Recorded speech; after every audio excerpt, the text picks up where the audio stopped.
নমস্কার, আপনারা দেখছেন দ্য ইন্ডিপেন্ডেন্ট বেঙ্গল। আমি শিবম। ফের ধাক্কা খেলেন মোহাম্মদ ইউনেস। আইএমএফ থেকে সরকার পরিচালনা করার জন্য বাংলাদেশ সরকার 640 মিলিয়ন ধার চেয়ে একটি আবেদন করেছিলেন, কিন্তু আইএমএফ সরাসরি জানিয়ে দিল বাংলাদেশের যা বর্তমান পরিস্থিতি, তারা এই মুহূর্তে কোনোভাবে সেই লোন কিন্তু দিতে পারবে না। আইএমএফ কি? আইএমএফ হলো ইন্টারন্যাশনাল মনিটারি ফান্ড। এই পার্টিকুলারলি ফান্ড থেকে দেখবেন বিশ্বের একাধিক দেশ লোন নেয়, কারণ এখানে ইন্টারেস্ট রেট অত্যন্ত কম। কিছু কিছু দেশ তো আবার জিরো ইন্টারেস্টও এই আইএমএফ থেকে লোন কিন্তু পায়। কিছুদিন আগে পাকিস্তান সরকারকেও কিন্তু লোন দিতে চায়নি এই আইএমএফ। আর এরপরেই বাংলাদেশ সরকারের কাছে এই ধরনের রিজেকশন লেটার, যা আন্তর্জাতিক মিডিয়ায় প্রচার পাওয়ার পর বাংলাদেশ সরকার তড়িঘড়ি এই সম্পূর্ণ বিষয়টা নিয়ে ড্যামেজ কন্ট্রোল করার চেষ্টা করেছেন। বর্তমান সরকারের দেউলিয়াকরণ আদতে যে কেউ আটকাতে পারবে না, অন্তত আইএমএফ এর এই ধরনের সিদ্ধান্তের পর আরো একবার কিন্তু এস্টাবলিশড হয়ে গেল। শেখ হাসিনা যখন প্রধানমন্ত্রী ছিলেন, তখন আইএমএফ এর সঙ্গে 2022 সালে একটি চুক্তি হয় বাংলাদেশ সরকারের। সে সময় শেখ হাসিনার সময় বস্ত্র শিল্পে বাংলাদেশ এতটাই অভূতপূর্ব উন্নতি করে যে বাংলাদেশের জিডিপি হুড়ুর করে বাড়তে শুরু করে দিয়েছিল। এমনকি অক্সফোর্ড ইউনিভার্সিটি একটি রিসার্চে দেখা যায়, শেখ হাসিনাকে কেন্দ্র করে বাংলাদেশের জিডিপি কিভাবে বেড়েছে সে বিষয়ে একটি গুরুত্বপূর্ণ রিসার্চ ডকুমেন্ট কিন্তু তারা প্রকাশ করে সে সময়। এর জন্যই আইএমএফ ঠিক করেছিল তারা বাংলাদেশ সরকারের সঙ্গে ভবিষ্যতে কাজ করবে এবং বাংলাদেশ সরকারকে তারা লোন দিতে চায়। এর জন্য 2022 সালে এগ্রিমেন্ট হয় বাংলাদেশ সরকারের সাথে যে তারা আগামী 2 থেকে 3 বছরে প্রায় $4.7 বিলিয়ন বাংলাদেশ সরকারকে অর্থ সাহায্য করবে। এই অর্থ সাহায্য কিভাবে করা হবে?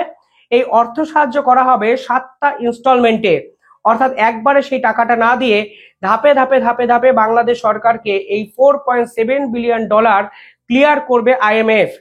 এর জন্য 2023 সালে জানুয়ারি মাসে তারা প্রথম ইনস্টলমেন্ট কিন্তু হাসিনা সরকারকে দিয়ে দেয়।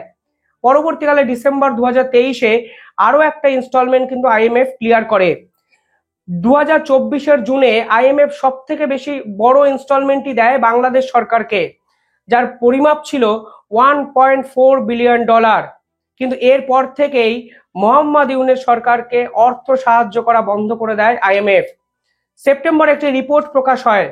সেই রিপোর্টে বলা হয় বাংলাদেশ সরকার খুব তাড়াতাড়ি দেউলিয়া হবে যদি বাংলাদেশ সরকার ইমিডিয়েটলি দেশের আইন শৃঙ্খলা এবং এই যে ইন্টারনাল এবং এক্সটার্নাল ট্রেড গুলোকে অবিলম্বে চালু না করে। সেই রিপোর্ট প্রকাশ পাওয়ার সঙ্গে সঙ্গে 3টে গুরুত্বপূর্ণ সুপারিশও কিন্তু করেছিল তৎকালীন ইউনেস সরকারকে। আইএমএফ বলেছিল শিক্ষার মান বাড়াতে হবে, কারণ বর্তমানে বাংলাদেশের যে ছাত্র সমাজের অবস্থা, তা কোনোভাবেই একটা দেশের অর্থনৈতিক ভিত্তিকে সুগঠিত করতে পারে না। পাশাপাশি তারা বলেছিল আপনারা পরবর্তীকালে আন্তর্জাতিক বাণিজ্যে আপনারা নিজেদের মতো স্ট্র্যাটেজি সাজাবেন, কিন্তু তার আগে আপনারা ইন্টারনাল ট্রেড গুলোকে গুরুত্ব দিন, কারণ আপনাদের দেশে 10 লক্ষর বেশি চাকরি গেছে শেষ 6 মাসে। এমনকি আইএমএফ বলেছিল বেক্সিমোর মতো বড় বৃহৎ সর্ববৃহৎ বস্ত্র শিল্পের যে ফার্ম, তা কিন্তু বন্ধ হয়ে গেছে এই মোহাম্মদ ইউনেসের আমলে। এই বেক্সিমো যখন বন্ধ হয়ে যায়, তখন আইএমএফ বলে বেক্সিমো শুধু একা বন্ধ হয়নি, এর 170টির কাছাকাছি শাখা সংগঠন ছিল, সাবঅর্ডিনেট যাকে বলা হয়। এই 170টি সাবঅর্ডিনেটও কিন্তু বন্ধ হয়ে যায় এই মোহাম্মদ ইউনেসের আমলে। এমনকি বাংলাদেশ সরকারের প্রধান ইকোনমিক্যাল যে স্ট্রাকচারটা ডিপেন্ড করে সেই যে বস্ত্র শিল্প, সেই বস্ত্র শিল্পের প্রায় 1000 কোটি টাকার অর্ডার কিন্তু বিশ্বের অন্য প্রান্তে চলে যায়, স্পেসিফিক্যালি ভারতবর্ষের নয়ডায়। এবং এসব দেখেই তখন বাংলাদেশ সরকারকে কড়া হুঁশিয়ারি দিয়ে বলেছিল আপনারা অবিলম্বে এই ইকোনমিক্যাল ডেভেলপমেন্টে জোর দিন, কারণ আপনাদের যে ফরেক্স রিজার্ভ অর্থাৎ বৈদেশিক মুদ্রার সঞ্চয়, তা তলানিতে গিয়ে পৌঁছাচ্ছে। একের পর এক ব্যাংকে গিয়ে সাধারণ মানুষ টাকা পাচ্ছে না। তখন কিন্তু একাধিক খবর সামনে এসেছিল যেখানে ব্যাংকের লাইনে মানুষ দাঁড়িয়েছিল, কিন্তু ব্যাংক কিন্তু টাকা দিতে অপারগ ছিল। পাশাপাশি চায়নার থেকে সে সময় বাংলাদেশের এই সরকার ফের একবার বিপুল পরিমাণে লোন কিন্তু নিয়ে নেয়।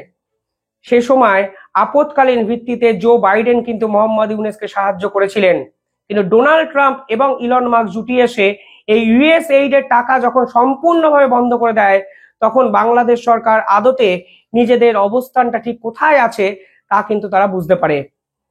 আইএমএফ সরাসরি বলেছিল বাংলাদেশের অর্থনীতি যদি আগামী 6 মাস এইভাবে চলে তাহলে লিবিয়া, ইরাক কিংবা পাকিস্তানের মতো ভোলাটাইল অর্থনীতিতে পৌঁছে যাবে বাংলাদেশ, যার মূলে থাকবে স্বাভাবিকভাবেই বাংলাদেশ সরকারের আইন প্রশাসনের ব্যর্থতা, যার ফলে আন্তর্জাতিক স্তরে বাংলাদেশের কদর কমে যাওয়া এবং ইন্টারন্যাশনাল বিজনেস কিন্তু বাংলাদেশে ভবিষ্যতে আসবে না, সেরকম কড়া একটি রিপোর্ট কিন্তু সেপ্টেম্বরেই প্রকাশ করে দিয়েছিল। আর বাংলাদেশ সরকার এবার এই ধরনের আইএমএফ নামক এই যে ইন্টারন্যাশনাল সংগঠন থেকে যে লোন এক্সপেক্ট করেছিল, তারা সরাসরি ভাবে জানিয়ে দিল তারা এই মুহূর্তে কোনোভাবে বাংলাদেশ সরকারকে লোন দিতে পারবে না, কারণ তারা সম্পূর্ণ বিষয়টি নিয়ে কতটা লোনের টাকা ফেরত পাবে সে বিষয় নিয়ে এখনো কোনো সিওরিটি নেই। মোহাম্মদ ইউনূস যখন ক্ষমতায় আসে তখন তারা আইএমএফ এর সঙ্গে বারংবার বৈঠকের চেষ্টা করে। আইএমএফ বলে ঠিক আছে, আমি আপাতত বৈঠক না করলেও ফেব্রুয়ারি মাসে আপনাদের সঙ্গে মিটিং করব। সেই ফেব্রুয়ারি মাসের মিটিং কিন্তু হয়নি। পরবর্তী দিনক্ষণ তারা দেয় 1 মার্চ, কিন্তু 1 মার্চেও কিন্তু আইএমএফ সরাসরি বলে দেয় আমরা আপনাদের সঙ্গে মিটিং করতে পারবো না।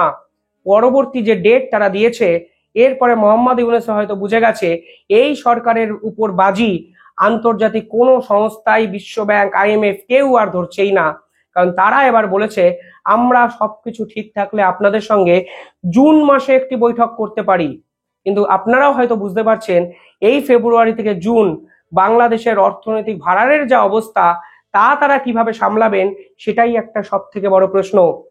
তারা ফের একবার আদানি শরণাপন্ন হয়েছেন বিদ্যুতের জন্য এবং দেশের মানুষকে বলেছেন আপনারা যদি অতিরিক্ত এসি ব্যবহার করেন তাহলে আপনারা আইনের আওতায় আসবেন। মানে কোনো একটা দেশ, প্রগতিশীল দেশ তথাকথিত, তারা এই ধরনের ডিক্টেটরশিপ চালিয়ে কে কতটা এসি ব্যবহার করবে তারও এরকম একটা নির্দেশিকা বার করতে পারে, তা মোহাম্মদ ইউনূসের সরকারকে ছাড়া আমরা হয়তো জানতেই পারতাম না। পরিবেশ দূষণ রক্ষা করার জন্য এসি বন্ধ করা নিয়ন্ত্রণ করছে না এরা বিদ্যুৎ ঘাটতির জন্য করছে। বাংলাদেশের রূপপুর বিদ্যুৎ কেন্দ্র যা রাশিয়ার সহায়তায় এবং ভারতবর্ষের টেকনোলজিক্যাল সাপোর্টে তৈরি হচ্ছিল তা বন্ধ হয়ে গেছে, ফলে রূপপুর বিদ্যুৎ কেন্দ্র তৈরি হচ্ছে না। নতুন করে বিদ্যুৎ কিভাবে তৈরি হবে তার কোনো সঠিক দিশা এই সরকারের কাছে নেই। একের পর এক শেখ হাসিনার করে যাওয়া প্রজেক্ট চোখের নিমেষে বন্ধ হয়ে যাচ্ছে, ধূলিসাৎ হয়ে যাচ্ছে সাধারণ মানুষের স্বপ্ন। একের পর এক রেল প্রজেক্ট ভারতবর্ষেও টাকা দেওয়া কমিয়ে দিয়েছে, 6টা রেল প্রজেক্ট তো প্রায় বন্ধ হওয়ার জায়গায়। ফলে বাংলাদেশের অর্থনৈতিক পরিকাঠামো এতটাই তলানিতে গিয়ে শেষ 6 মাসে মোহাম্মদ ইউনূস সরকার এবং তার এই পল্টু মস্তানরা নিয়ে গেছে, তা থেকে উত্তরণের উপায় এদের কাছেও নেই। কিন্তু বাংলাদেশের এই অন্তর্বর্তীকালীন সরকারের প্রধান উপদেষ্টা মোহাম্মদ ইউনূস দুদিন আগে কি বলেছেন? তারা বলেছেন আন্তর্জাতিক সমস্ত শক্তিগুলো আমাদের পাশে এসে দাঁড়ানোয় অন্য একটা দেশ নাকি ভয়ে কাঁপতে শুরু করে দিয়েছে। কোট আনকোট তিনি ভারতকে ইঙ্গিত করে বলেছেন তিনি নাকি জানেন ডোনাল্ড ট্রাম্পের কাছে নালিশ করতে কেউ বা কারা গেছিল, অথচ বাস্তব পরিস্থিতি বলে ভারতের নালিশের উপর কিছু ডিপেন্ড করছে না বাংলাদেশের অবস্থা। বাংলাদেশে বর্তমান যে অর্থনৈতিক দৈন্যদশা তার জন্য দায়ী বাংলাদেশ সরকারের এই ধরনের ভাওতাবাজ মোহাম্মদ ইউনূসরাই। আজকে আইএমএফ স্পষ্ট বুঝিয়ে দিল আপনারা আপনাদের ইকোনমি তো ঘুরে দাঁড় করাতে পারবেনই না, উল্টে আপনারা যে পথে যাচ্ছেন সেই পথে যদি বাংলাদেশ যায় তাহলে একদম দেউলিয়াকরণের মতো একটা অবস্থা কিন্তু দেশের হচ্ছে, যার পরিস্থিতি অত্যন্ত বিপজ্জনক একটা জায়গায় যেতে পারে। কিছুদিন আগে বাংলাদেশ সরকারের পক্ষ থেকে ভ্যাট বৃদ্ধি করা হয়েছিল, অর্থাৎ সাধারণ মানুষের আয় কমে গেছে সেখানে ব্যয়ের উপর অতিরিক্ত কর নেবে সরকার।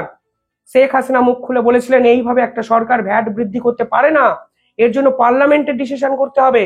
কিন্তু বাংলাদেশ এই সরকার সংবিধান মানে না, পার্লামেন্ট মানে না, যে যার নিজের মতো আমার দেশ বলে যা ইচ্ছা তাই করার লাইসেন্সটা যেন এদের কাছে কেউ তুলে দিয়েছে এবং এরা এই অনুযায়ী দেশকে চালানোর চেষ্টা করছে, তা কিন্তু আজ স্পষ্ট। আর এরপর এই ধরনের ভ্যাট ইমপ্লিমেন্টেশনের পরেও বাংলাদেশ সরকারের মানুষ আদতে আরো বিপন্নতার জায়গায় একটু একটু করে এগিয়ে যাচ্ছে এবং ওই ভ্যাট বাংলাদেশ সরকারের ইকোনমিক্যাল স্ট্রাকচারকেও রিফর্ম করতে পারছে না, তা আজকে খোলা আকাশের মতো, খোলা আলোর মতো, আকাশের মতো পরিষ্কার। আর এই আইএমএফ এর এই ধরনের রিজেকশন মোহাম্মদ ইউনূসের কাছে যে জোর ধাক্কা এবং এরপরেও যে আন্তর্জাতিক ক্ষেত্রে মোহাম্মদ ইউনূসের মুখ পুড়লো এবং বিদেশি কোনো ইনভেস্টমেন্ট অন্তত আগামী 1 বছর বাংলাদেশে আসবে না, তা কিন্তু স্পষ্ট এবং পরিষ্কার।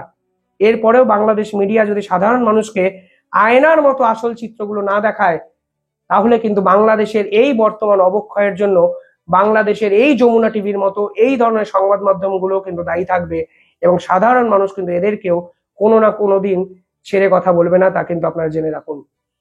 কিভাবে সম্ভব বাংলাদেশের উত্তরণ? এই প্রশ্ন আমি আপনাদের উদ্দেশ্যে রাখলাম, কমেন্টে জানাবেন, আর চ্যানেলটি ভালো লাগলে একটু সাবস্ক্রাইব করে দেবেন। ধন্যবাদ।